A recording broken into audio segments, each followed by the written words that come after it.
kababayan! Kumusta kayo? Third video! So, this time, panoorin natin yung reaction ni Attorney Libayan. Actually, yung first time na nanood sa akin, no? Sa channel ko, bago pa lang tayo, mga kapatid. At ako ay walang bias dito. Merong Marcos, pro Marcos, meron ring pro Duterte. So, ako, open ako kasi I'm here in Canada. I want to educate myself and gusto kong pakinggan both sides. So, merong pro Marcos na dyan. My first video, second video kay Maharlika. Tapos ito, third video. Hindi po ako familiar kay Attorney Libayan. So, pakinggan natin yung explanation niya. Sabi niya, ang administrasyong Marcos ang nagbayad sa eroplano na sinasakyan ni President Duterte papuntang Netherlands. So, pakinggan natin ito ha, ano ang basis niya. Sige nga. Paid for Duterte's flight to The Hague, sabi ng Philstar.com. President's office paid for plane that took Duterte to The Hague.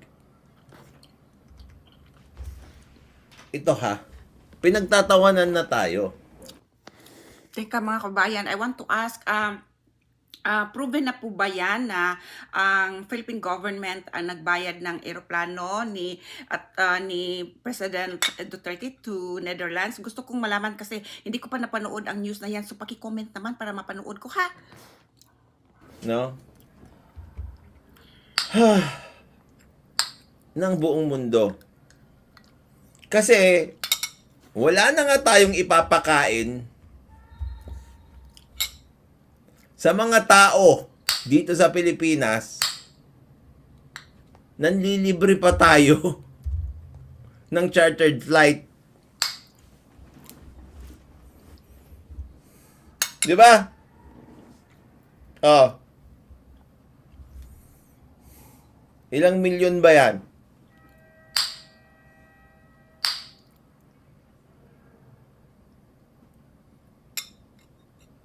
Oh. President's office paid for plane that took Duterte to The Hague. Palace chartered plane used to transport Duterte to The Hague. Pero ayaw nilang sabihin kung magkano.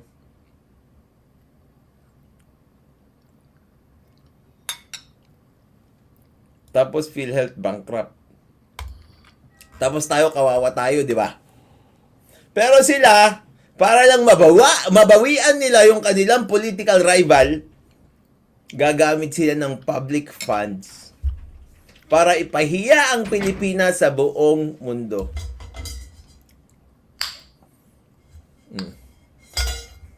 Chinek ko how much ang rent ng ganyang private jet for that route. According kay MS Copilot, at sa isang website na titignan ko, around 160 to 170k US dollars. Hindi naman namin alam kung magkano yan sa hindi naman kami gumagamit ng US dollars. Journey to understanding. Bakit naman kung pwede namang ipeso mo na lang? What is money? Paper only. Alam niyo mga kapatid natin, yun yung malaking problema ko din yan. Tayo pa yung magbabayad sa kahihiyan ng Pilipinas natin. Kung totoo man yan, dapat sana ICC ang gumastos, di ba? Bakit ang Pilipinas? 100 million. Hindi naman siguro 200 million yun, kung 160,000 lang. Dollars. Hindi naman. Times, magkano ba ang rate ngayon? USD dyan sa Pilipinas? 50 noon, di ba? So, times 50, kung 170, mga 850,000, 8.5 million. Mga ganyan, almost 9 million.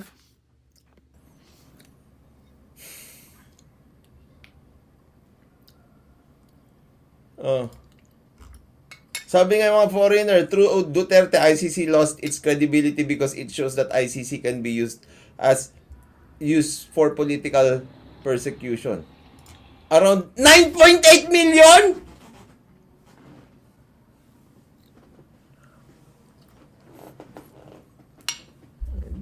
this. Ang laking pera niyan.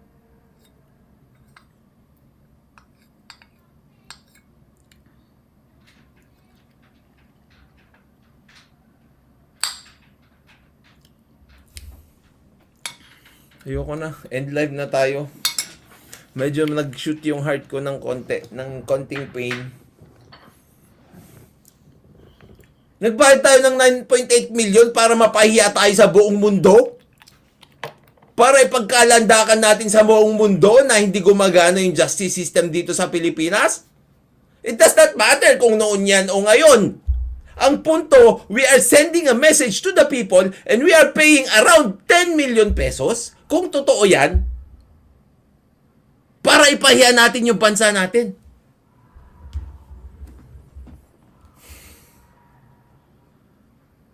Kung hindi totoo ito, Attorney Claire Castro, i-debunk mo ito. Idol na idol ka ni Jerry. Huwag mo siyang biguin na naman.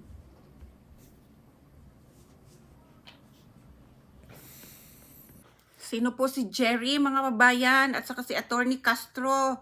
Paki-comment naman dyan, ha, para kilala ko sila.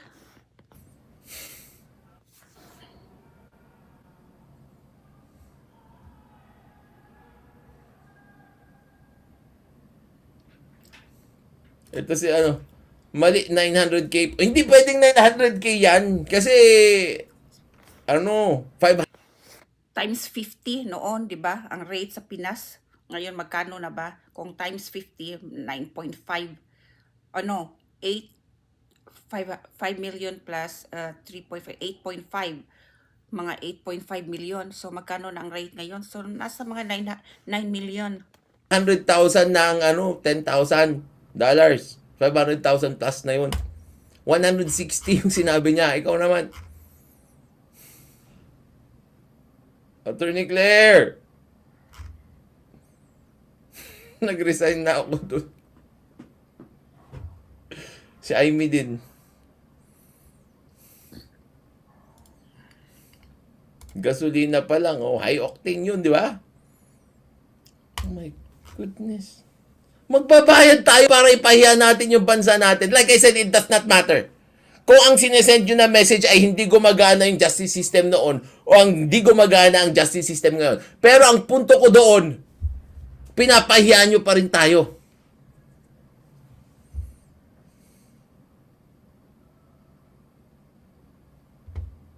Tignan nyo kung paano tayo.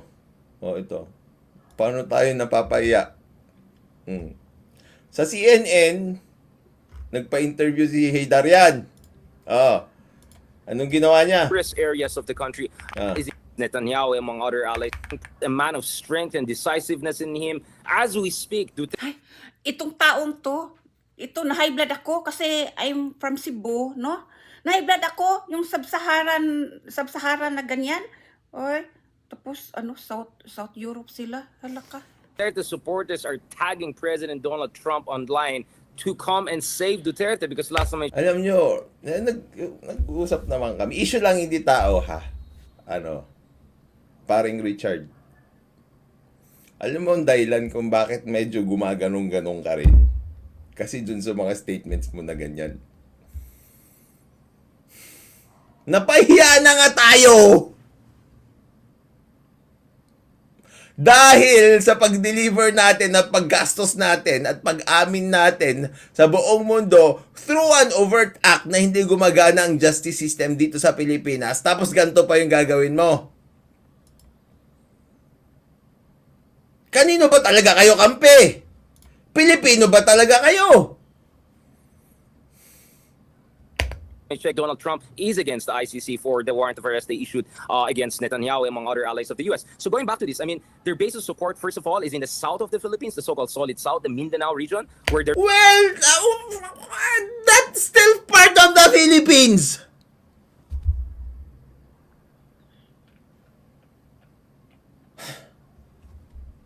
Bakit mo hihiwalay yun?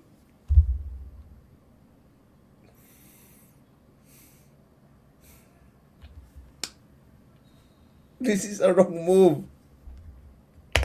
There is a lot of legitimate grievances against the national government. I mean, it is one of... Of course! Don't mention the obvious already.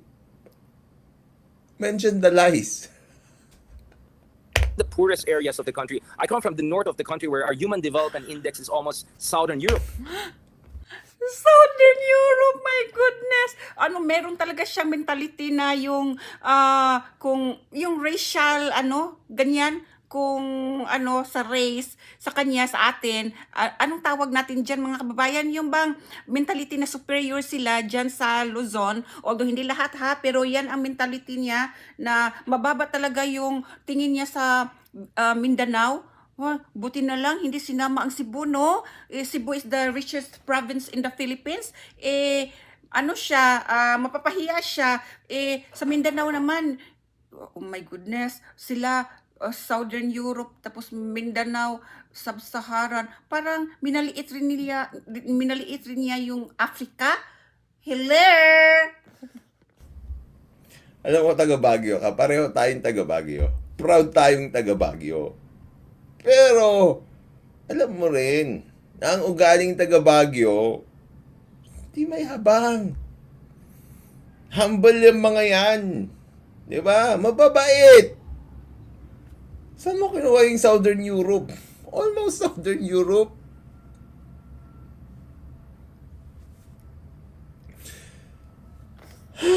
Ay, na-high blood ako dyan kay Richard, ha?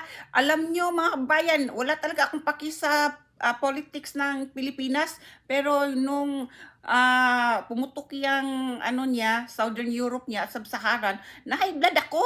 Grabe tong mentality niya. Parang minimemorize na niya kung ano ang sasabihin sa CNN. Para siyang minamaliit niya yung Mindanao tapos yung Africa. Hala! Goodness. Hindi ko pa nga na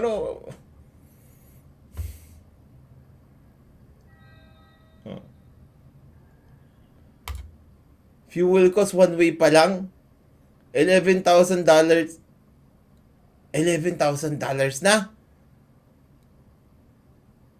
Fuel cost pa lang yon. So, mga $500,000, diba? More than $500,000? $176. My goodness. Oh, ito. Taga Southern. Ops! Doon sa mga gustong makakita. Ay, ito sinakayo yan. Pupunta sa Southern Europe yan. Paco!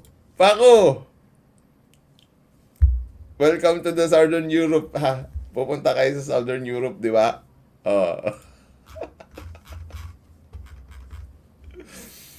Huwag naman tayong ganyan. North of the country, Southern Europe. My goodness.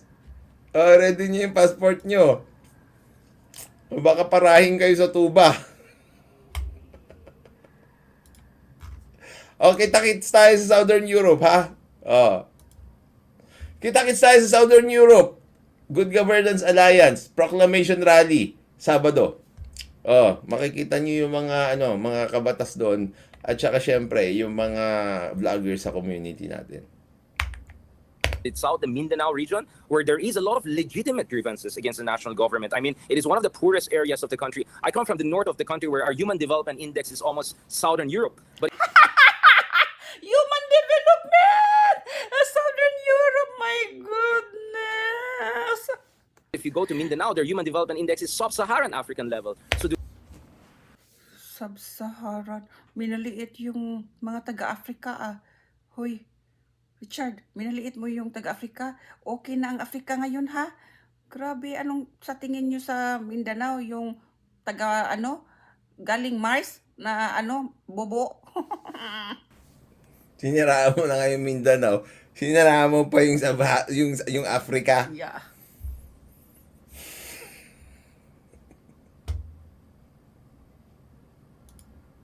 Duterte's have a very strong following there because they have weaponized the grievance. They also have They religious have weaponized this grievance. groups, powerful religious groups. One religious group, for instance, the other month had a 1 million strong rally. Bakit hindi nyo tignan dito yung na nangyayari.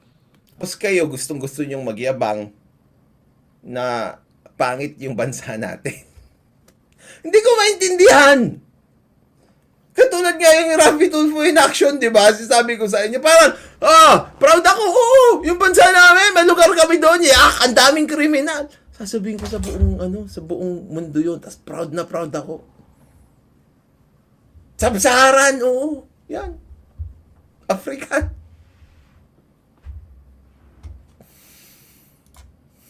Parang hindi kayo Pilipino. Taiwan talks. One day ago lang, discussion.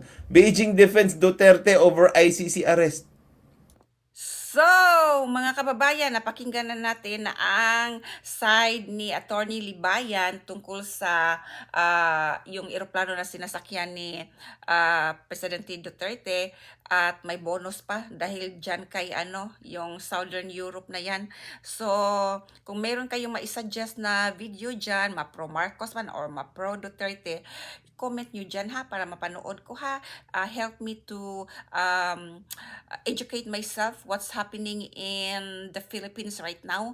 Ma-pro Marcos man yan o ma-pro Duterte man yan. So, i-comment nyo dyan. And thank you so much. Please help me to grow this channel.